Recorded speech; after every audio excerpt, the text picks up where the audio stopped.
Chers amis auditeurs de Orage d'Acier, bonsoir. Alors je sors à peine du métro République. Je suis pas encore tout à fait sorti. Monsieur K à la barre. Et je sens déjà les odeurs de friture, de merguez et d'oignons frits. Ça sent la kermesse. Kermesse traditionnelle de la gauche en mobilisation. Alors ce soir une spéciale nuit debout. On va essayer de rencontrer des militants alternatifs, des Parisiens, voir un petit peu ce qu'ils ont à nous dire, quels sont leurs motifs de mobilisation, quelles sont leurs espérances, quels sont leurs moyens d'action, leurs moyens d'organisation. On va voir si on peut apprendre quelque chose d'intéressant ce soir.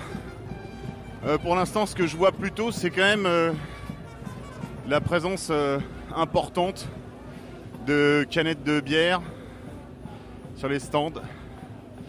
Donc voilà, ça ressemble plutôt à une kermesse et une fête, un petit peu comme on imagine la fête de l'UMA, donc à base de merguez et d'Heineken. Donc on va essayer de rencontrer des militants. Vous entendez peut-être qu'il y a pas mal de monde, il y a des brass bands. L'ensemble de la place qui est devenue piétonne ces dernières années est occupée par plutôt parce qu'en Espagne on appelle un botellón, c'est-à-dire des jeunes qui se réunissent autour de 3-4 instruments pour picoler. Voilà, il y a une population assez métissée, assez jeune. Il y a des calicots. Voilà, nuit rouge, convergence des luttes. On va voir si on peut rencontrer quelques militants. Le projet de ce soir, c'est d'interroger sans a priori les personnes qui sont venues donc, à cette mobilisation Nuit debout. On va essayer de discerner un peu ce qu'ils ont sous le crâne et ce qu'ils ont dans le ventre. On va essayer de les chatouiller un peu, les taquiner un peu. Écoutez, chers amis, je vous laisse découvrir par vous-même ces échanges, pas toujours gouvernés par la raison. Là, je suis devant un stand antispéciste.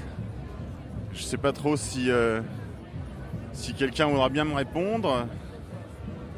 À côté, il y a un stand de Libertalia. Alors, je ne sais pas si le libraire va accepter de répondre à mes questions. Ah, le libraire, c'est monsieur. Voilà. Bonsoir, monsieur. Je vous en prie.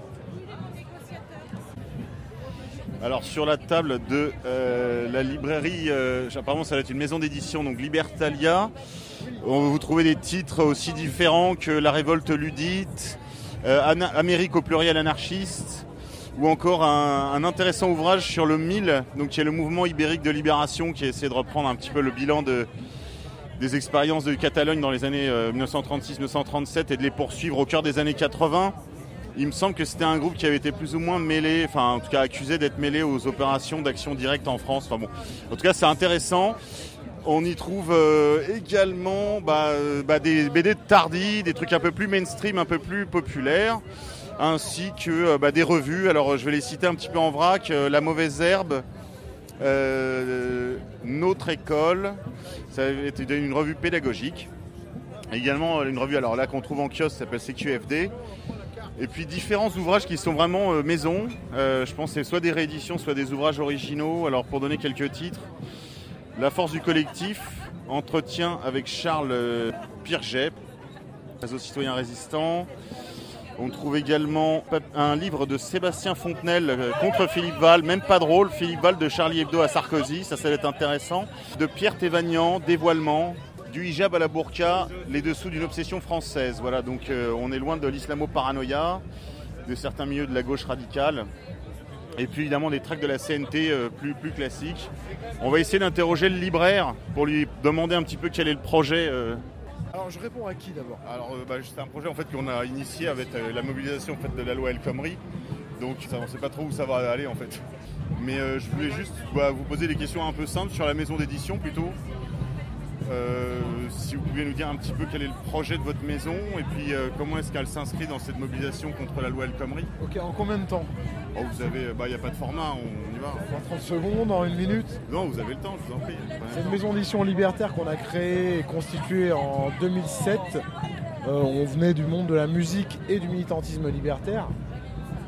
Et elle s'est développée progressivement, on accompagne tous les mouvements et là on est présent à la Nuit debout depuis le premier jour, depuis le premier soir.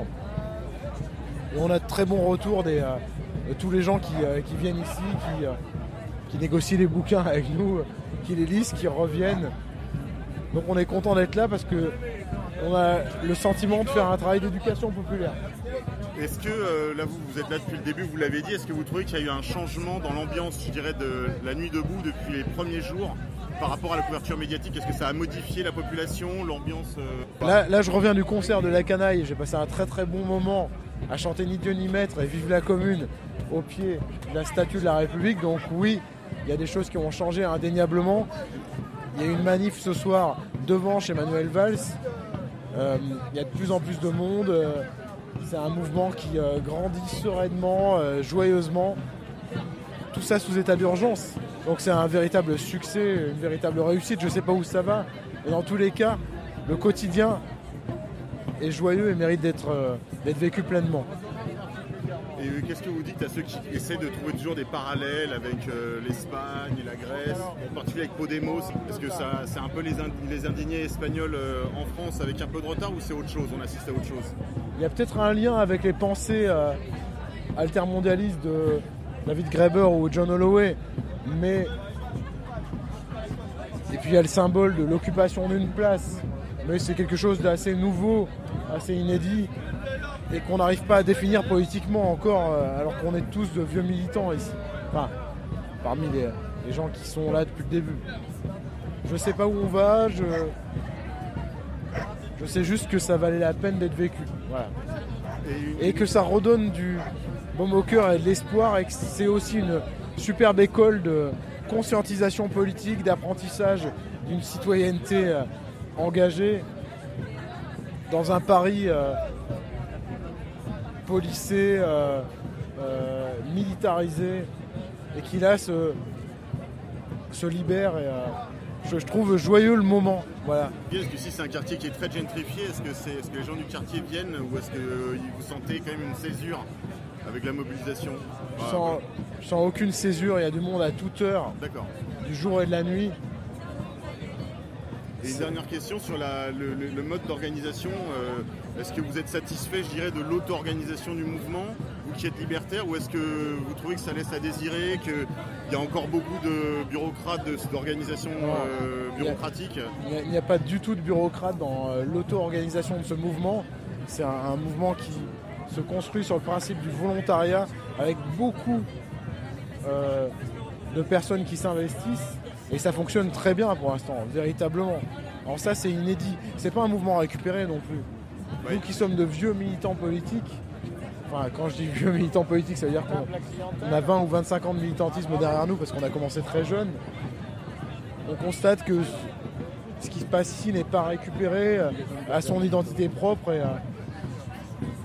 Et nous, on cherche en rien à imposer notre pensée à ceux qui créent au quotidien. Voilà. Est-ce que ça a marché aujourd'hui, la librairie? La table de presse, elle a bien fonctionné, bien sûr. Elle fonctionne très bien. Elle fonctionne crescendo. D'accord. Voilà. Et si vous aviez quelques titres à nous recommander, une sélection comme ça, un peu sur le pouce Les livres sur l'histoire de Paris, en particulier l'histoire de la Commune, avec toutes ses forces et ses faiblesses, puisqu'aujourd'hui, il faut réétudier cette histoire-là pour comprendre où on peut aller. Donc en particulier celui-ci que je vois... La Commune n'est pas morte, Paris bivouac des révolutions, et Note pour servir à l'histoire de la Commune de Paris. Je suis très très fier de pouvoir déballer ces bouquins-là. D'accord. Qui est de Jules Andrieux. Jules Andrieux, mais Paris bivouac des révolutions, ou les livres de Jules Vallès.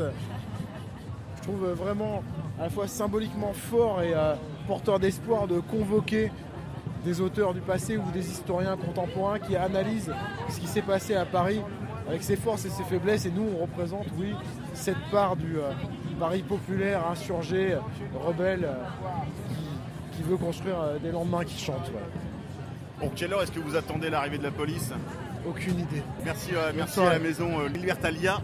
Voilà. Et bonne soirée à vous. Merci. Salut à tous. Alors là, nous sommes devant un autre stand qui est le stand juridique. Information juridique, droit du travail. On va essayer de trouver un juriste qui accepte éventuellement de répondre à nos questions. Bonsoir, donc votre prénom? Anne. Vous êtes membre donc, Comment on pourrait appeler ça? L'antenne Exactement, je dirais que c'est le pôle accueil et communication, accueil et coordination du mouvement Nuit debout. D'accord, donc là vous répondez aussi à des questions d'ordre juridique, si j'ai bien compris, et d'ordre... Alors on a un référent juridique qui est avec nous, mais sinon je dirais que l'essentiel du travail du pôle accueil, c'est déjà d'informer les gens sur en quoi consiste le mouvement, leur parler des différentes commissions existantes, de la manière dont elles fonctionnent, de faire le lien entre ce qui est dit en commission, en assemblée générale et récupérer l'information. Et faire toute la coordination, récupérer les numéros de téléphone des personnes qui sont intéressées pour participer aux commissions et voilà, pour faire vivre en fait un petit peu tout le mouvement. D'accord. Est-ce que vous pouvez nous expliquer rapidement quels sont les objectifs du mouvement et quels sont ses modes d'organisation justement? Si j'ai bien compris, il y a une AG déjà. Oui, alors le concept c'est que tous les soirs, vers 18h, une assemblée générale se rassemble. Cette assemblée générale, elle est divisée en deux parties. La première partie consiste à faire voter ce qui a été proposé dans les commissions. Donc c'est des votes qui se font à main levée par le public qui est présent dans l'Assemblée générale. Donc tout le monde peut y participer. Et en deuxième partie, les gens s'inscrivent pour prendre la parole. Le temps d'intervention en général il est 2 à 3 minutes. Donc les gens ont 2 à 3 minutes pour s'exprimer, pour dire ce qu'ils pensent, pour faire des suggestions, des remarques, des critiques. Pourquoi pas pour proposer une nouvelle commission. Et donc si les propositions acquièrent une forme d'adhésion, une nouvelle commission peut être créée ou bien ces propositions peuvent être intégrées et votées. Et depuis quelques jours, sur le site Convergence des luttes, les comptes rendus de chaque commission et de ce qui a été voté en Assemblée générale est publié pour que les gens soient au courant de ce qui est dit et pour que ça prenne de l'ampleur et que ça s'officialise. Est-ce que vous pouvez nous donner quelques mesures phares qui ont été votées lors des dernières AG? Alors je dirais que par exemple, pour tout ce qui concerne la démocratie, il y a l'idée de créer des assemblées constituantes. L'idée qu'en fait, ce soit les citoyens qui se rassemblent et qui votent ensemble de nouvelles lois, de nouvelles propositions de loi. Il y a l'idée de créer par exemple une 6e constitution, donc de changer totalement la constitution actuelle. Après aujourd'hui je pense qu'il y a peu de choses qui ont vraiment été validées, mais il y a plein de questions phares comme la question de l'expulsion des migrants, comme la question par exemple du statut des LGBT, comme par exemple tout ce qui est le développement. Il y a débat sur ces sujets ou il y a quand même une grosse unanimité? Non, je dirais que tout ça c'est des sujets qui amènent à débat, qui amènent à critique. Après forcément les gens qui participent à ce mouvement, je pense que c'est des gens qui ont quand même des visées plutôt sociales, plutôt collaboratives, plutôt coopératives. Qu'est-ce qui fait débat par exemple sur la question des migrants? Il y a des gens qui font des propositions qui vont à l'encontre, je dirais, de l'opinion commune. Après tout dépend ce que vous appelez opinion commune, parce que je ne pense pas que toutes les personnes en France soient d'accord pour expulser des migrants qui n'ont pas de famille et pas d'État. Non mais dans le mouvement social. Ah, dans le mouvement je pense que oui, a priori les personnes qui se rassemblent sont plutôt d'accord pour dire, j'imagine qu'il faudrait avoir une politique plus souple à l'égard des migrants, essayer de leur trouver un travail, une maison, une famille, un foyer en France, parce que c'est une terre d'accueil, et ne pas les expulser et essayer de les intégrer au mieux. Après on n'a pas toutes les réponses aujourd'hui, mais c'est des propositions. Je pense que le mouvement, c'est pas tellement... Forcément, le but, c'est de trouver des solutions, mais c'est aussi, avant tout, d'inciter les gens à se poser des questions et à participer à cette vie politique. Qu'est-ce que vous répondez à ceux qui, comme le Mili, par exemple, les gens qui sont, je dirais, des lecteurs attentifs d'à nos amis, par exemple, du groupe Tikkun, disent qu'il y a un style quand même qui est très citoyenniste et finalement très travailliste aussi, c'est-à-dire qu'on continue finalement de prolonger en fait le logiciel dans lequel on était, c'est-à-dire en demandant finalement plus de miettes, mais sans vraiment vouloir renverser la table. Qu'est-ce que vous leur répondez? Moi, je suis pas du tout d'accord. J'ai l'impression que, au contraire, les gens qui sont là, c'est des gens qui veulent changer radicalement le système à partir de ses racines. Le but, c'est pas d'avoir plus d'allocations et plus d'indemnités et plus de SMIC. Le but, c'est de changer la Constitution et de faire en sorte que tous les problèmes de chômage et d'emploi et d'éducation ils ne soient plus présents, parce qu'on aura créé un système qui ne soit pas délétère en fait. C'est ça le but. Donc moi je suis pas d'accord avec les gens qui disent que c'est juste pour récupérer des miettes. Au contraire, la différence c'est que cette fois-ci la politique et les propositions elles viennent des citoyens, elles viennent pas des politiques qui ont 15 ans de formation, et c'est ça qui fait tout l'intérêt de ce mouvement. Qu'est-ce que vous répondez à ceux qui, en revanche, eux, sont, je dirais, dans l'attente d'une traduction plus politique, un peu comme ça a été le cas en Espagne, et qui souhaiteraient l'émergence, disons, d'une force constituée qui viendraient finalement concurrencer les partis traditionnels sur leur propre terrain? Je pense que c'est à terme quelque chose qui sera discuté et qui sera sûrement envisagé. Mais il est possible que, comme en Espagne, il y ait un mouvement qui demeure une convergence des luttes, qui demeure un mouvement citoyen où les gens continuent à débattre sans se rattacher à un parti politique. Maintenant, ceux qui souhaiteront peut-être avoir peut-être plus de légitimité politique et de se constituer comme parti, libre à eux de le faire. On n'a aucun droit, aucun devoir à dire que c'est bien ou que c'est mal. Mais pour l'instant, Convergence des luttes et Nuit debout, c'est un mouvement apolitique, entre guillemets, qui propose des choses, mais qui ne s'engage pas dans un parti précis. J'avais une dernière question sur la question de la violence. Quelle est la position un petit peu officielle du collectif sur la question de la violence, en particulier de la violence d'autodéfense à l'égard de la riposte policière, de la riposte de l'État? Vous attaquez l'État quand même, vous attaquez les institutions. Finalement, vous voulez changer la Constitution. Il est normal que les institutions se défendent. On a vu quand même que la riposte policière était très violente. Quelle est votre position sur le sujet de la violence politique? Alors moi je dirais qu'avant tout, Nuit debout c'est un mouvement qui se veut pacifiste. D'ailleurs on a une commission sérénité qui essaie de conserver l'ordre, la sérénité sur la place. Et face justement à la violence parfois de la police, nous notre maître mot c'est garder son calme, ne pas répondre à la violence par la violence. On a notamment le syndicat des juristes qui nous ont envoyé des tracts pour expliquer aux gens comment réagir lorsqu'ils se font arrêter, lorsqu'ils vont au commissariat, quels sont leurs droits, mais sans être à l'encontre de la loi actuelle, mais sans pour autant non plus se faire berner.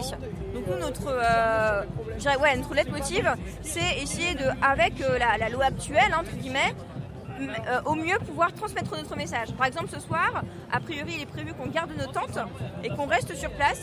Alors, est-ce que c'est légal? Ça ne l'est pas. On ne sait pas précisément. On n'est pas toujours au courant de tout. Mais le but, c'est de montrer qu'on a envie de s'installer, on a envie de prendre la parole, mais on le fait de manière calme. Et donc, il n'y a aucune raison qu'on nous l'empêche. Donc, il n'y a pas de trouble à l'ordre public à proprement parler. Donc, finalement, si ça se passe dans le calme, il n'y aurait aucune raison de démonter les tentes. Exactement. D'autant plus que je dirais qu'on ne peut pas interdire à des citoyens de prendre la parole, de s'exprimer simplement. Je trouve que c'est même d'ailleurs plutôt extrêmement positif que des citoyens se rassemblent et parlent quasiment pour la première fois de leur vie de politique de citoyenneté, sans cadre politique affirmé et de manière spontanée et échange, quoi. Et ça a permis à notamment beaucoup de jeunes qui se sentaient un peu délaissés, un peu à l'écart, de reprendre la parole et se sentir concernés, un peu comme dans un modèle de démocratie athénienne où tous les citoyens athéniens avaient droit à la parole et se devaient, même c'était presque un devoir, de participer à la politique de leur pays. Et c'est ça le but de ce mouvement, que tout le monde participe à la politique du pays. D'accord. Juste une question, le pôle juridique, parce que je ne vais pas le déranger, il est en plein travail. À quel type de questions est-ce qu'il est amené à répondre? C'est des questions très personnelles de la vie au travail ou c'est plus justement des solutions par rapport à la répression? Alors je pense que les questions sont assez diverses. Moi personnellement je ne connais pas bien les sujets auxquels il répond. Donc je vous invite plutôt à lui poser la question directement. Je vais faire la queue alors. Merci. Ça marche. Je vous en prie, bonne soirée. Merci mademoiselle.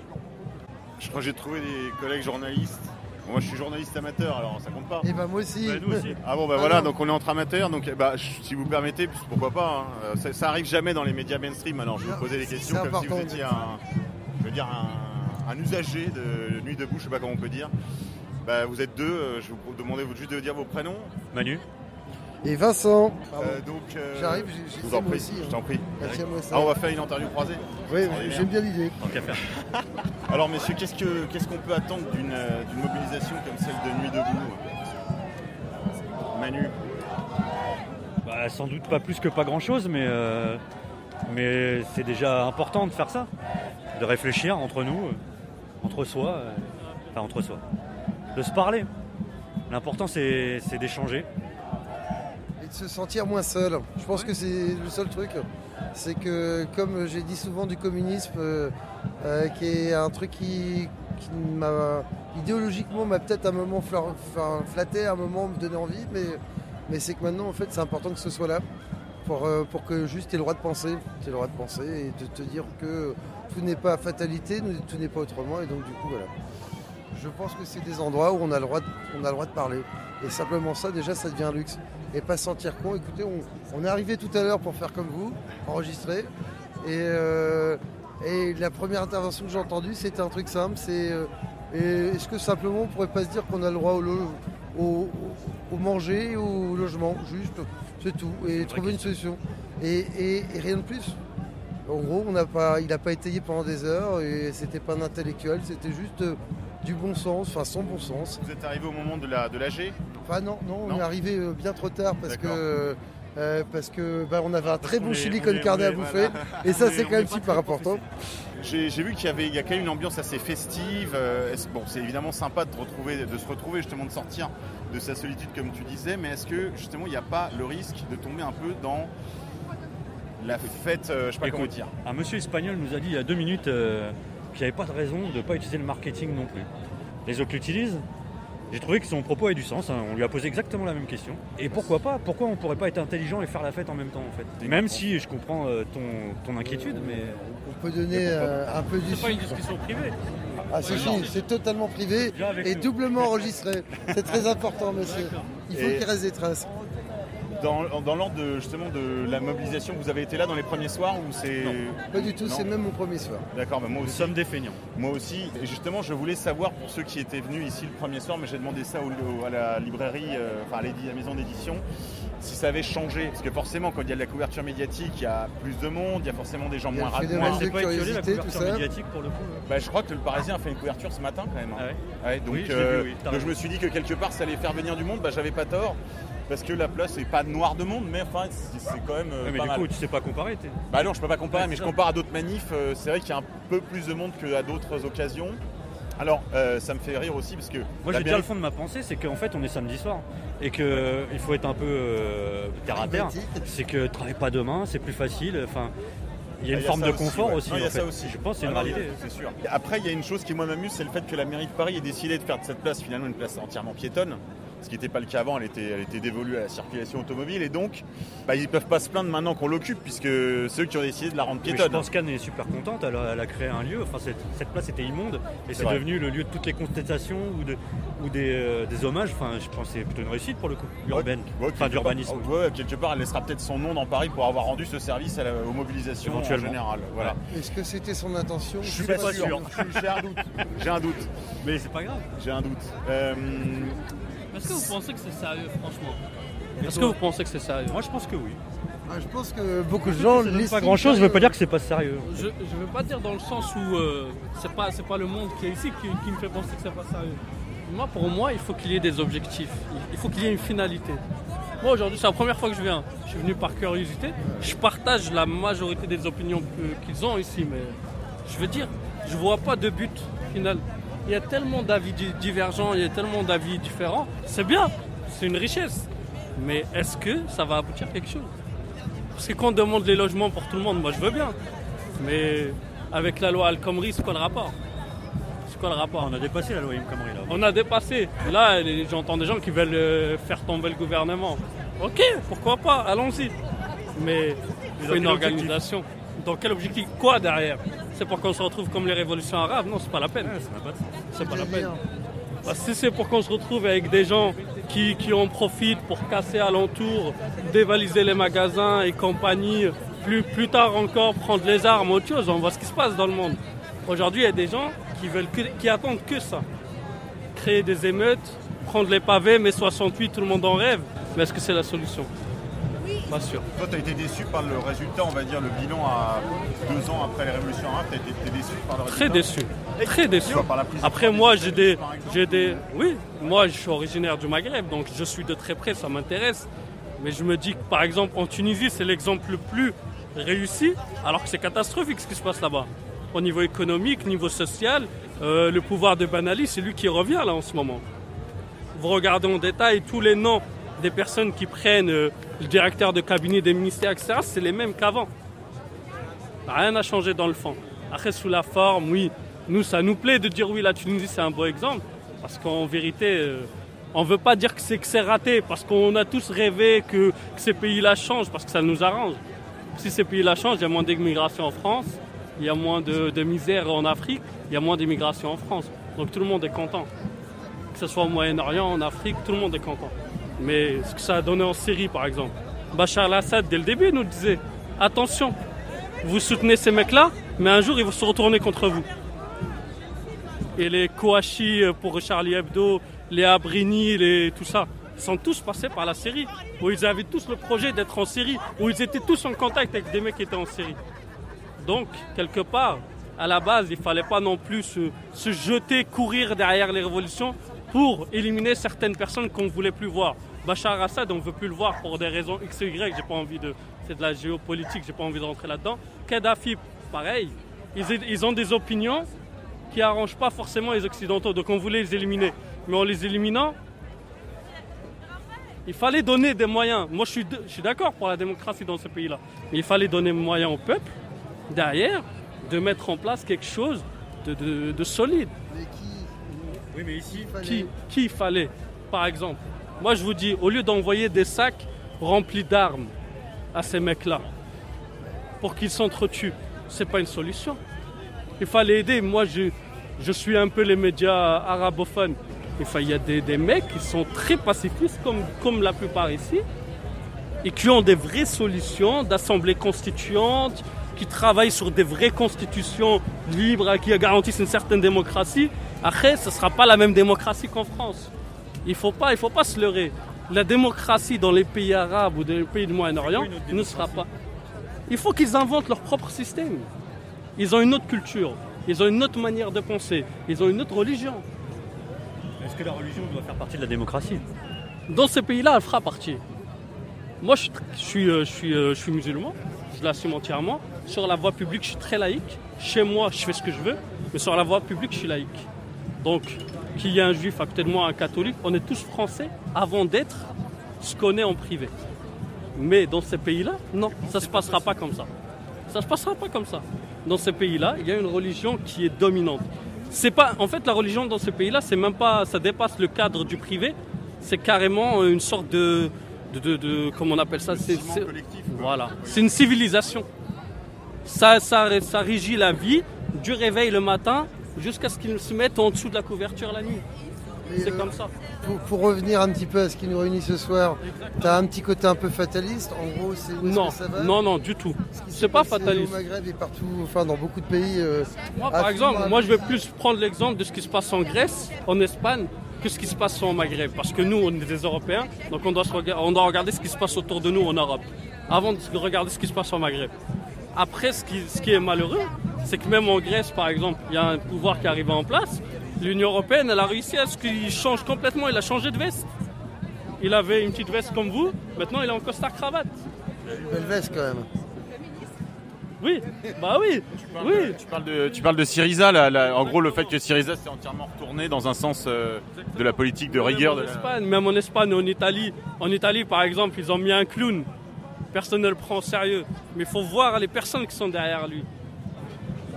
Personne ne le prend au sérieux, ce mec-là. Parce qu'il a un passé de clown. Oui, d'accord. Mais il faut voir le fond derrière. Mais le problème, c'est qu'aujourd'hui, vous êtes des journalistes indépendants. Droite italienne, là. Oui. Ils ont mis un clown. Ah ouais, c'est un clown. Ouais, c'est un clown. Par exemple, aux États-Unis aujourd'hui, c'est un clown aussi qui nous met devant. Mais il faut voir la pensée qu'il y a derrière. C'est pas une pensée de clown. C'en est une. Oui. Mais dans le sens où c'est plus dangereux qu'un clown. C'est ça que je veux C'est quoi ton dire. prénom? Cédric. Il est bon, Cédric, hein. Il est bon. Il est bon. Il est bon. Il est bon comme nous. On est tous bons. Bon, ben voilà. Il faudrait que BFM ITL s'intéresse un peu plus au fond qu'à la forme de ce... Ils sont venus ou pas un peu? Bah pas tant que ça, je trouve. Pas tant que ça. T'as croisé les télés? Ouais. Et t'as suivi un petit peu sur les médias? Un petit peu, mais franchement, moi aujourd'hui je suis venu plus par curiosité que pour dire oui je suis là, je vais rester. Je pense pas que je vais rester. Mais quelqu'un comme toi qui a l'air d'avoir quand même des convictions, qui a un peu pensé à tout ça, tu vois quoi? Tu vois quoi ensuite? Je vais me diriger vers où? Est-ce qu'il y a des... Moi aujourd'hui si j'arrive ici, on me dit bon il y a une commission qui gère un peu tout, il y a pas des leaders, on veut pas non plus un mec, on veut pas Che Guevara ici. C'est pas le but. Pourquoi pas, mais... Est-ce que vous en voyez un homme providentiel? On n'en a pas. On n'en a pas. Je suis pas sûr qu'il serait très bien reçu, hein. Non, je pense pas non plus, parce qu'il y a des avis totalement divergents. Donc on peut pas avoir un mec pour toutes ces causes-là, c'est pas possible. C'est pas possible. Donc c'est un peu un ramassis de toutes les causes perdues. Pas un ramassis, je dirais pas, parce que c'est plutôt péjoratif. Oui, péjoratif. Mais je pense que... de toutes les causes. Toutes les causes, tous les désespoirs de France sont ici en fait. Mais déjà, rien en soi, c'est intéressant ça. C'est intéressant, bien sûr que c'est intéressant. C'est pour ça qu'il faut approfondir la chose. faut pas laisser tomber. Mais est-ce que dans l'état actuel, comme c'est organisé actuellement, est-ce que ça peut tenir? Je suis pas sûr. Mais les mouvements espagnols étaient sur le même modèle, horizontal, c'est-à-dire sans chef. Est-ce qu'ils ont obtenu ce qu'ils voulaient? Bah oui, ils ont eu des élus, notamment à Madrid. Oui. Non, ça reste limité, mais... Ça reste un mouvement. Après, ils sont intégrés dans des partis politiques. C'est des leaders qui sont devenus de plus en plus politisés. Ici, je vois pas ça. Encore que les mouvements espagnols se défendent de faire partie de Pédiga. Oui. Mais malgré tout, ça a donné naissance à ça. Aujourd'hui, moi, je confronte la situation qu'il y a ici à Emmanuel Macron qui nous met le mouvement en marche. En fait, c'est en marche, mais dans l'autre sens. Vous comprenez? Emmanuel Macron, c'est en marche de l'oligarchie, des bourgeois. Et la place de la République, c'est en marche de nous tous. Merci, c'était très intéressant. Très bel échange. On va aller regarder un peu ce qu'il y a d'autre comme stand. Vous avez fait un peu le tour de la présence sur les stands? On a fait le tour de la place. L'information juridique. Ouais, messieurs, à tout de suite. À tout à l'heure, merci, bonsoir. Alors ici, il y a un stand Féminisme debout, féminisme intersectionnel. Donc voilà, il y a un peu de queue, il y a un peu la queue, il y a un peu de monde devant le stand. Je vais chercher peut-être une de ces jeunes femmes, si elle veut bien répondre à quelques-unes de nos questions. Mission inclusive, queer et féministe. Bon, il n'y a plus grand monde, peut-être je vais essayer de trouver quelqu'un. Mademoiselle, vous êtes de cette commission? Pas du tout? Non. Non? Bon, je suis très déçu. Ah non, moi j'en suis pas, mais je viens d'arriver, alors vous voyez. Vous êtes journaliste? Non, pas vraiment, je suis amateur. Voilà. Amateur. Je considère que c'est à nous de faire l'information maintenant. Voilà. Vous pouvez peut-être répondre à une ou deux questions. Qu'est-ce que vous attendez un petit peu de cette mobilisation? J'attends, rien de spécial. Vous êtes venu jeter un coup d'œil? Non, ça fait un moment qu'on est là. Vous êtes là depuis un moment? Vous êtes là depuis les premiers jours? Ouais. J'ai une question, vous qui étiez là depuis les premiers jours. Est-ce que vous trouvez que l'ambiance a changé beaucoup ou vous retrouvez quand même un peu l'ambiance des premiers jours, maintenant qu'il y a une couverture médiatique? C'est une nostalgie. Honnêtement, la couverture médiatique, je la ressens pas du tout parce que je regarde pas les médias. Moi non plus. Je m'en occupe pas, donc je peux pas vous dire si je ressens une différence. Il n'y a pas de différence pour vous? Il y a plus de monde. Plus de monde? Je ne peux pas dire. Non, si je vous pose cette question, c'est parce qu'en fait le Parisien a fait sa couverture sur cette nuit.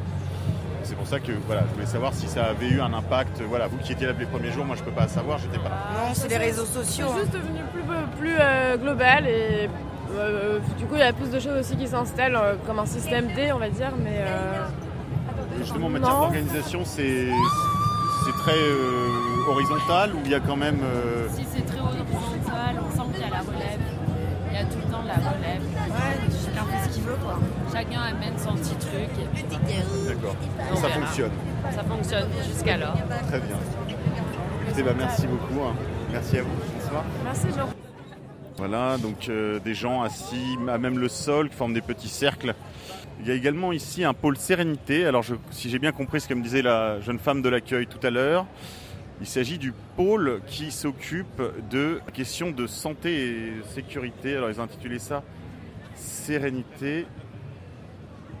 Il s'agit principalement de l'antenne qui, je pense, assure la sécurité des gens sur la place ainsi que de leur santé et qui donc font appel à la fois aux dons et aux bénévoles. Le stand voisin, c'est une sorte de poste TSF qui est animé par un monsieur à bord d'un vélo pour donner l'électricité à l'ensemble, ce qui évidemment permet à la mobilisation de rester, je dirais, connectée au moins sur les canaux de TSF. Cette mobilisation en fait a quand même un parfum très festif, ça ressemble un petit peu à la fête de la musique, c'est finalement assez peu politisé. Le stand des lycéens est presque entièrement vide puisqu'il ne s'y trouve que 4 étudiants à dreadlocks à même le sol qui consomment tranquillement des bières, mais ça ressemble plus à une fête de la musique qu'à une mobilisation à proprement parler politique, ce qui, je crois, laisse présager de ses suites. Alors il y a un grand rassemblement au bout de la place, alors je vais m'y rendre pour voir un petit peu ce qui se passe. Donc en fait ici on est plutôt sur la partie justement debout qui occupe la circulation sur l'extrémité de la place afin de justement de répondre donc au mot d'ordre de la mobilisation Nuit debout. Des graffitis sont apposés à même le sol des slogans. Là aussi, ambiance plutôt plus festive et botellonne que vraiment politique. On voit assez peu d'ailleurs de marques d'organisation, même si, croyez-moi, au vu du climat autour de moi et de certains regards, n'en doutez pas, je pense que l'action antifasciste Paris-Banlieue n'est pas loin, la CNT non plus, la Fédération anarchiste non plus, je pense. Que je dirais quelques membres des organisations, mais noyés quand même dans une foule plutôt très Charlie, donc très République. Le quartier, quoi, c'est vraiment l'ambiance qu'il y a dans le quartier qui prévaut, une ambiance festive. Plutôt que très politique, encore qu'il y ait des gens qui soient équipés de casques et de lunettes de plongée, je suppose pour les affrontements avec la police qui sont prévus sans doute pour plus tard dans la nuit. Les organisateurs de la mobilisation essayent de faire le nécessaire pour bloquer le passage des voitures.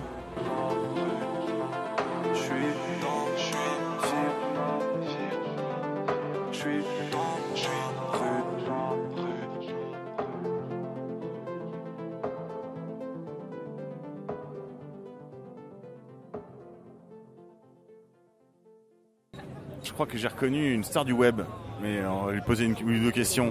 Bonjour. Salut. Je suis pas content en TV. Je suis pas content en TV, bien sûr. Qu'est-ce que tu ressens de l'ambiance de la mobilisation ce soir? Les particulières, il y a eu l'histoire des mecs qui sont partis chez Valls. Je pense qu'on a dû te la dire 500 fois, mais il y a un groupe de 500 personnes qui en reviennent là, qui sont partis chez Manuel Valls à l'appel de quelqu'un d'âgé. Ils y sont pas arrivés pour le coup, puisque les CRS ont bloqué tout le monde et ont encerclé tout le monde et ont tapé sur tout le monde. Donc là, du coup, les gens viennent de revenir, ils sont toujours un peu excités. Là, il y en a qui essaient de bloquer la rue. Bon, ça marche pas trop mal. Ouais, ça marche pas trop mal. Ou alors à ce moment-là, tu le fais sur toutes les artères. Tu fais tout autour. Là, ils ont structurisé plutôt la place à proprement parler, quoi, qui était de toute façon une place piétonne. Depuis que Madame Hidalgo en a fait une place piétonne. Voilà, tout simplement. Donc, Anne Hidalgo qui s'est plaint de la nuit debout, elle a dit que c'était une privatisation de l'espace public. C'est bien la dame qui cède des plages pour 3 jours au Qatari, qui organise des trucs pour des boîtes privées, qui loue des... Voilà, non, c'est elle a dit c'est pas bien. Elle est entièrement contente finalement du succès finalement de cette place. Elle bloque tout pour Paris Plage et tout, elle privatise des pans entiers de Paris, mais elle dit non, il faut pas privatiser l'espace public si c'est le peuple. D'accord. Voilà. T'étais là dans les premières soirées? En fait, j'ai loupé les 2 premières. D'accord. Est-ce que tu trouves, c'est une question que j'ai posée plusieurs fois, mais j'ai l'impression qu'il y a un petit peu de langue de bois de la part de certains de ce soir. On me dit non, mais c'est pareil, il y a plus de monde, c'est tout. Est-ce que toi tu sens qu'il y a une ambiance qui a changé? L'ambiance elle a changé. Le côté radical c'est forcément dilué un petit peu dans le mainstream du quartier. Là par exemple, j'ai posé la question tout à l'heure. Est-ce que le fait que les gens du quartier viennent, que c'est quand même un quartier assez bourgeois, est-ce que ça dilue pas un petit peu le message? Est-ce que oui ou non, enfin il n'y a pas de souci. Je vois pas en quoi le fait que ce soit un quartier bourgeois, les gens qui sont là... il y a de tout, mais est-ce que le message est en train de se péter la gueule? Moi franchement j'étais pas là les 2 premiers jours. Je sais que j'étais là le 3e, il y avait du monde, mais ça ressemblait à quoi justement? Ça ressemblait à ça en plus plein, mais peut-être plus de merguez, plus de guitares, plus de chansons. Et là, passé le 3e jour, j'en vois plus des rassemblements. 3e jour, il y avait une pièce de théâtre contemporain, des trucs. Là non, je vois quand même des gens qui bloquent la rue. Bien sûr que ça suffira pas, mais ce que je veux dire, ce soir il y a eu le coup d'éclat chez Valls. Je trouve que ça s'énerve de plus en plus entre guillemets. En tout cas, ça tente des choses. Voilà, les DAB là-haut de la Société Générale qui ont été ruinés là tout autour d'ailleurs. Ça a commencé pas les premiers soirs, ça non plus. Et les lycéens, où sont les lycéens? Je sais pas, il y a une banderole là-bas. Il n'y a personne derrière. Parce que voilà, il y a pas de lycéens. Non, je sais pas, soit ils sont rentrés se coucher, soit ils sont un peu partout, mais de toute façon tous les stands ils se vident là à cette heure-là. Alors ça pousse jusqu'à quelle heure le matin? En fait, hier il y a eu autorisation de nuit. Cette nuit il y a autorisation de nuit, mais par exemple pendant 2 jours il n'y avait pas eu. Il y a eu 2 jours au début, 2-3 jours sans je crois, ensuite 2 jours sans et là ils ont remis. Sauf si, ce qui s'est passé chez Valls tout à l'heure. C'est-à-dire jusqu'à quelle heure? C'est jusqu'à quoi, 6h du matin? Ouais, 5 je crois. Et après il faut débarrasser les tentes? Moi je suis... Ouais. Okay. Et remonter donc dans le... Se barrer. Mais je sais que je suis arrivé une fois où je suis pas resté jusqu'au bout, je suis parti à 2h. Franchement, il n'y avait pas l'autorisation de nuit. C'était quand même là. C'est quand même là, quoi. Mais bon, après, on verra. Peut-être que ce qui s'est passé chez Valls tout à l'heure va justifier que l'autre s'énerve et dise maintenant, c'est un mouvement dangereux, débordement, pour la sécurité, mon cul, on arrête les trucs de nuit et qu'il y aura plus de flics. Je sais pas s'ils vont continuer ou pas. Tu as assisté à des scènes de répression ces derniers jours ? Non, j'en ai vu tout à l'heure chez Valls, là, rue de la Roquette, mais j'ai réussi à me tirer, donc j'ai pas vu le cœur du truc parce que j'ai réussi à passer entre les CRS. Lui, il habite pas au ministère de l'Intérieur en fait. Non, il habite à Bastille. D'accord. Il habite à Bastille. D'accord. Voilà. Bon, il est cool quoi en fait. C'est un mec cool en vrai. C'est un mec cool, ouais. Non mais je veux dire, il aime les quartiers cool quoi. Il aime les quartiers un peu Charlie quoi. Ouais, un peu Charlie, ouais. Il est un peu Charlie quand même. Il aime bien. Et Ouais. mais Bastille, il y a les putes, Et toi, t'es Charlie tout ça, ou t'es pas ou ça, Charlie ? T'es Charlie ? Ça dépend ce que t'entends par là. Je sais pas. Quand le truc a été lancé, j'ai dit oui, je suis Charlie. Je sais que derrière, il y a plein d'autres choses qui probablement me casseront les couilles parce que je le sens venir gros comme une maison, que ça va être le truc récupéré par excellence. Mais je l'ai dit au départ et j'ai soutenu le truc en disant moi, je suis Charlie. Parce que j'en avais rien à foutre de ça. Je suis artiste parce que je fais de la scène. Il y a des gens qui sont morts sur une scène. Il y a des choses qui... Voilà, c'est... Et puis après, non, c'était pas sur une scène, pardon, mais c'est pour, les caricatures. Mais voilà, c'était justement pareil. J'ai fait une vidéo avec la caricature d'ailleurs. Et le truc, c'est après, ce que c'est devenu à côté, au-delà du mouvement spontané, pas du tout. Qu'est-ce que tu as pensé de leur Pas dernière du tout, couve Charlie. Moi, ça m'a pas français quand même. Ouais, ça m'a pas choqué. Non, ça t'a pas choqué. Et j'ai pas trouvé ça. En fait, t'es pas très choqué en général, quand même. Je suis plus choqué par le gouvernement que par la une de Charlie Hebdo. Oui, mais de toute façon, t'es pour le mauvais goût en vrai. T'es pour la liberté du mauvais goût. Je suis pour la liberté du mauvais goût. Ouais, moi aussi. Voilà. Moi aussi, je pense qu'on a le droit d'avoir du mauvais goût. On a le droit d'avoir du mauvais goût. Je trouve que Manuel Valls a énormément de mauvais goût. Exactement. Je sais pas puni, quoi, finalement. Myriam El Khomri a énormément de mauvais goût et une très mauvaise maîtrise du français. Et pourtant, elle fait un nombre de fautes incroyable. Najat Vallaud-Belkacem, c'est limite, c'est à pas nous dire lol un jour dans une interview, mais eux, c'est de mauvais goût pour moi. C'est comme Valls qui a dit il y a 3 jours, quand on lui demande, c'est Bourdin qui lui demande pourquoi vous ne démissionnez pas, il dit je ne veux pas rajouter une crise politique à la crise que connaissent déjà les Français. D'accord, c'est très bon. Connard. Et il te regarde même plus dans les yeux. Il ne regarde plus les gens dans les yeux, Valls, il ose même plus des fois. Il est toujours fuyant, il ose plus. Il a même pas la classe d'un Mitterrand qui te regarde dans les yeux et qui te fait sûr que je te baise. Mais tu vois, j'ai des petits trous au bout de mes godasses. Exact. Et voilà, mais Valls, non. C'est peut-être l'excès de cam, non ? C'est peut-être l'excès de drogue. Je sais pas, là t'es en train de me faire dire des grosses conneries, mais non, ça je sais pas s'il se drogue. Non, je sais pas, c'est une rumeur. Non, mais on ne fait que répercuter. Ouais, mais tu sais, c'est comme le coup de Sarko quand il était bourré, soi-disant, c'est Poutine. C'est des métiers, des conférences, des trucs d'état qui sont à un tel niveau de stress. Ouais, moi aussi, ça m'arrive quand je pète un câble d'avoir. Qui c'était que le mec, il y a 2 minutes, il s'est pas énervé, il avait pas la main qu'il avait pensé à un truc ou un machin. Je sais pas, après, oui, c'est un type qui est dévoré par les nerfs et qui, dans tous les cas, a des gros problèmes de nervosité. C'est une certitude. Ok, tu connais un peu les jeunes gens là qui sont. Ouais, c'est des potes. Alors, lui, si tu l'interviews, demain, c'est la guerre civile.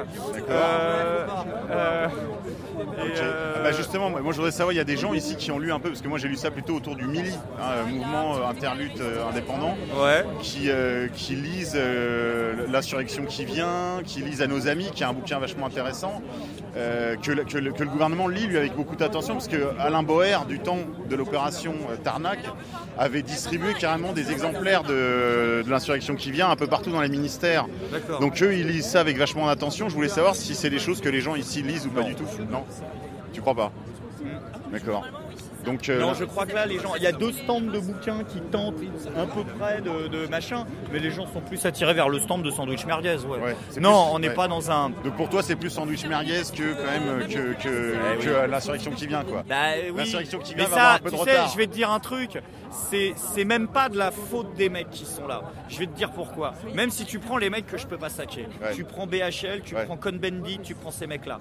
En mai 68, il y avait des mecs, certes, qui sont peut-être pas, j'estime pas forcément, mais qui avaient des capacités à faire des discours quand tu les foutais dans une AG comme ça.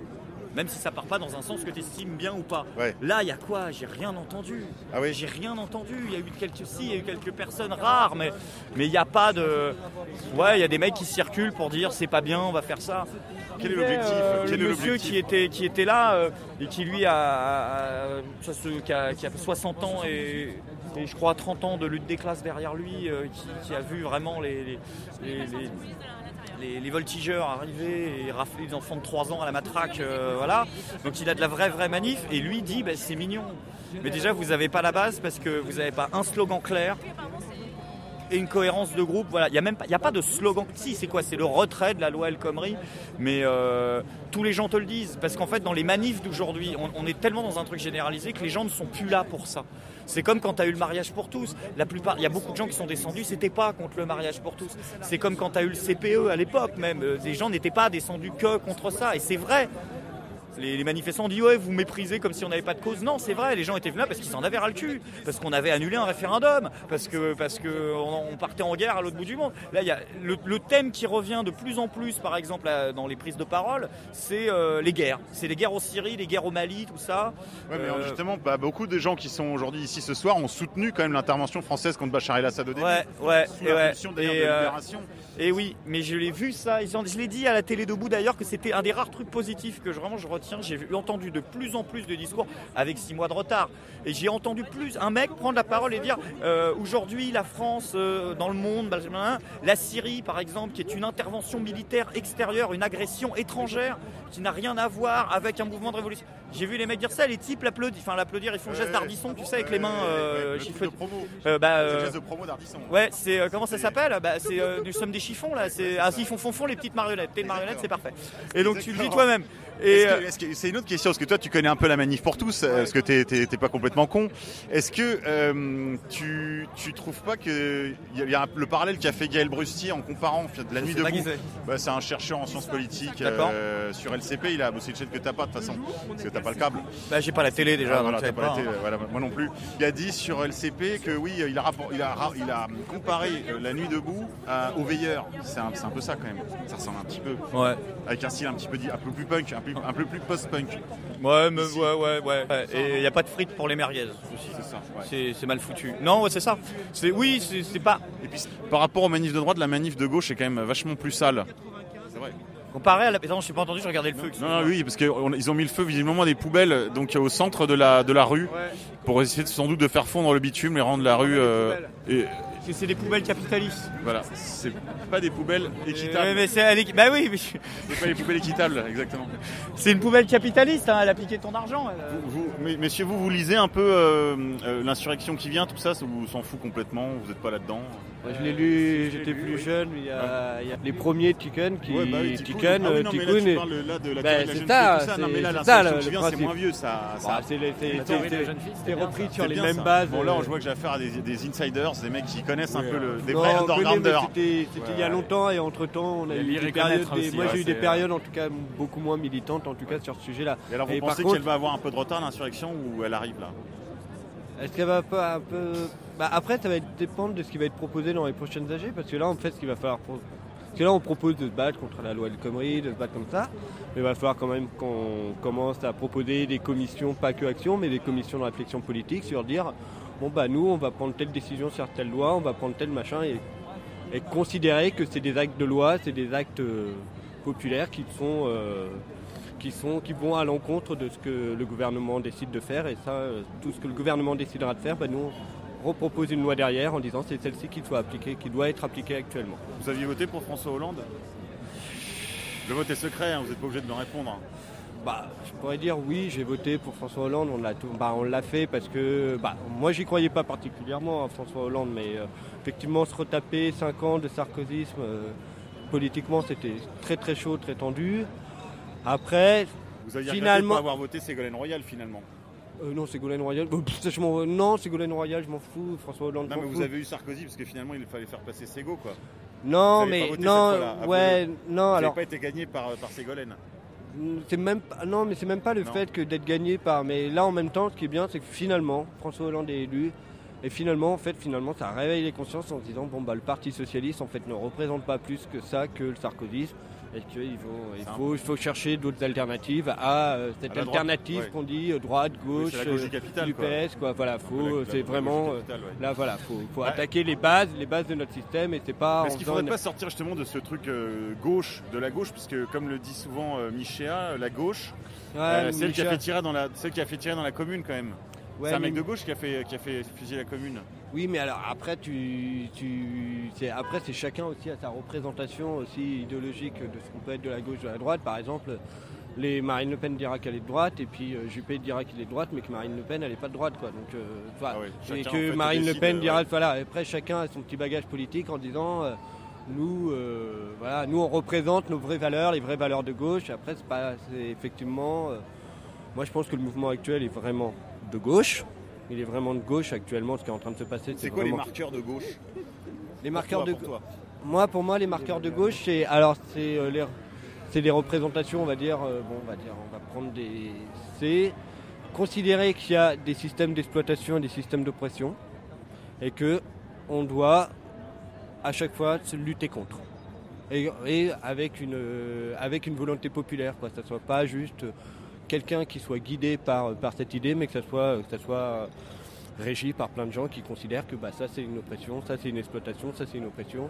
On fait tout pour marquer le coup, dire que ça, parce que comme on fait certains dans la manif, ce qu'on a essayé de marquer dans la manif, que certains essaient de marquer, dire on va péter deux banques parce qu'on considère que ça c'est un système d'exploitation. Tous ces marqueurs en fait sont importants pour derrière, pour que les gens comprennent qu'ils ne peuvent pas se déchirer, ils ne peuvent pas faire leur vie sur ça. Là par contre ils vont commencer à avoir besoin de sécu, les mecs là, ils vont faire rouler dessus à un moment. Ça bouge, qu'est-ce qui se passe? Non mais là il y a qu'un type qui fait qui essaye de conserver ce petit feu de paille. Bon, c'est bien. Il arrive vachement bien. Il y en a un, je vais vous dire, chers amis auditeurs. En fait, je sais pas, je viens sur la loi M. Colombery, on va voir, on va faire de la radio. Là, j'ai commencé là-dessus, ouais. Mais ça fait combien de temps que tu commences là?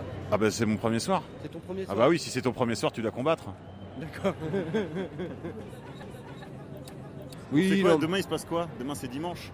Demain, c'est dimanche, donc. Demain, c'est le moment pour apprendre. Demain, Demain, c'est Université populaire sur la place. Demain, on en prend un peu plein la graine et puis on se repose, on en profite pour se reposer un petit peu et puis on va avoir une dure semaine là, qui arrive. Qu'est-ce qui va parler là demain soir? Demain, qu'est-ce qu'il parle demain?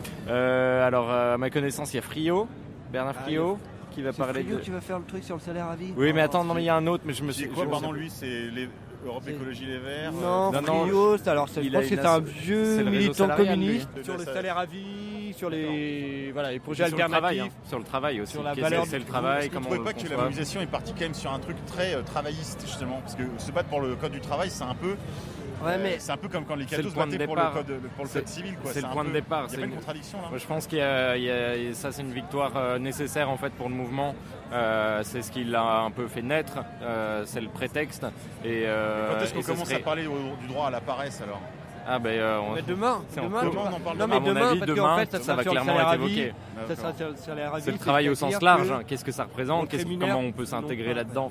Comment on peut intégrer l'idée du travail dans nos vies? Est-ce qu'il faut le faire? Tout ça, je pense que ça va être très très large là-dessus. C'est en fait rémunérer les gens, en fait, c'est partir d'une base de salaire, c'est-à-dire on te rémunère. Et après, tu travailles ou pas. Finalement, tu fais un peu les choses. C'est pas les choses qui te plaisent, mais c'est-à-dire que. Est-ce que vous avez entendu quand même est-ce que dans la mobilisation il y a des slogans du genre sortie du capitalisme, sortie du nucléaire? Là on vient de faire ça avec 3000 personnes. D'accord, mais c'était un petit peu quand même l'avant-garde là. C'est-à-dire que est-ce que c'est présent ici là dans Nuit debout? Oui. Vous le sentez quand même? Oui. Après, le gueuler c'est facile, mais je pense quand même que c'est dans les têtes sortir du capitalisme clairement. Sortir du nucléaire, je trouve que l'écologie a tardé un peu à venir en tant que champ de lutte, comment dire, pas autonome, mais à proprement parler. Pas juste une espèce de conséquence du capitalisme, même si ça... Et vous comptez nettoyer demain ou vous laissez ça à la mairie de Paris? C'est pas très simplicité volontaire. Hein. Non, mais après, moi, c'est mon premier soir à la J'ai nuit remarqué, les manifs de droite, c'est plus propre. Hein. La manif pour tous, il y avait moins de vrai. papier après que les mecs soient passés. Hein. C'est chaud. C'est vrai, mais ils avaient moins de slogans sympas. Ils n'avaient pas le droit d'amener leur propre banderole et tout. Enfin, c'est un autre délire. Hein. C'est un autre délire. Hein. C'est pas trop près, quoi. C'est très carré, c'est très trop cadré. près. Et puis ils ont raté. Hein. Ça, c'est raté. Ça, c'est raté. Ils sont pas allés au bout. Et vous croyez que vous réussirez avec moins de volume à faire plier le gouvernement? Alors, rapport à l'insurrection qui vient, tout ça, moi j'ai pas ma boule de cristal. Je pense qu'on sait quand elle est là. On sait quand elle est arrivée, comme le train finalement. Voilà, donc moi je suis là à une semaine plus 1 du début. Je suis assez surpris de voir la tournure que ça prend. J'aurais pas imaginé ça il y a une semaine. Bah, vous n'avez pas commencé il y a une semaine tout ça. Vous avez essayé d'autres trucs avant, quoi. Oui, mais non, mais là on parle d'ici, ouais. Et les lycéens, ils sont où ce soir? Je les ai pas vus. Bah là, ils doivent être devant le concert ou je sais pas. Soit devant le concert, un peu en train de se reposer, parce que cet après-midi, ils ont un peu pris cher quand même. C'est vrai, ils ont bien morflé, comme d'hab. Et puis bon, ils sont jeunes, on a besoin de plus de sommeil. Hein. Et la répression, c'était comment? C'était sympa. Ce soir, c'était sévère là? Non, franchement, parce qu'on était beaucoup. On était très nombreux. Ouais. Ils ont reculé un moment pour nous laisser sortir sans que ça parte trop en cacahuète. Il y avait, ils n'allaient pas nous laisser nasser trop longtemps. C'est quand même plus cool qu'à la COP21 donc. Clairement, ouais. Clairement. Bon. La COP21, tu veux dire la manif ici là? Ouais, bien sûr. Ouais, carrément, ouais. Oui. Après, on était beaucoup plus nombreux là que ce qui a fini nasser à la COP21. Ah oui, parce que le problème c'est qu'il y a beaucoup de citoyennistes dans le mouvement et que donc ça fait masse. Et qu'à la COP21, il y avait finalement que les mecs un peu conscients qui avaient compris que c'était une arnaque. C'était un peu l'arnaque du siècle quand même. Après, c'était un moment difficile, la COP21 en tant que tel, parce qu'il y avait quand même. C'était le début de l'état d'urgence et tout. C'était le début de l'état d'urgence, il y avait un gros de torse, il y avait un gros choc émotionnel. Il y avait un gros choc émotionnel, donc là, c'est un bon retour de bâton du choc émotionnel en disant ok, on s'est bien pris ça dans la gueule, c'était moche.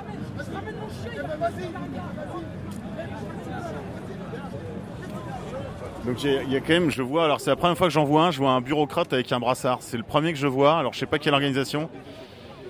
Ah, il y a un service d'ordre, autogéré. Non, sérénité. Sérénité. Oui, sérénité. Oh, c'est génial les gars, c'est Orwell là. C'est Orwellien à mort, c'est le ministère de l'amour. C'est le ministère de l'amour. Non mais vous avez des guest je trouve, du ministère de l'amour. C'est marrant quand même. Non? Bon allez, j'arrête. Bon, merci messieurs. Juste pour vous présenter. Non. Camille. Et non plus. Merci. Hein. De rien.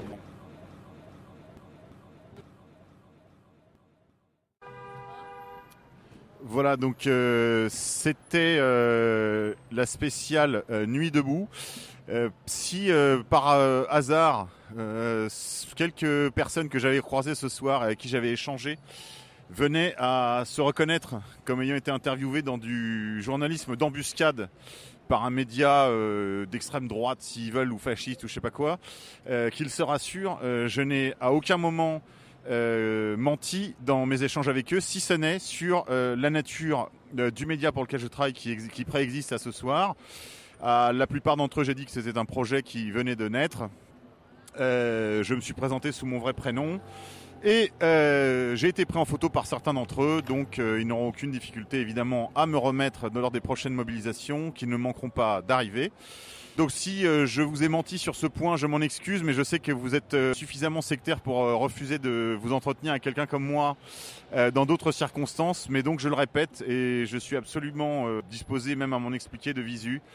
J'ai été parfaitement sincère et honnête sur l'ensemble de nos échanges sur le fond et je suis, comme vous, un militant anticapitaliste. Voilà, merci à vous.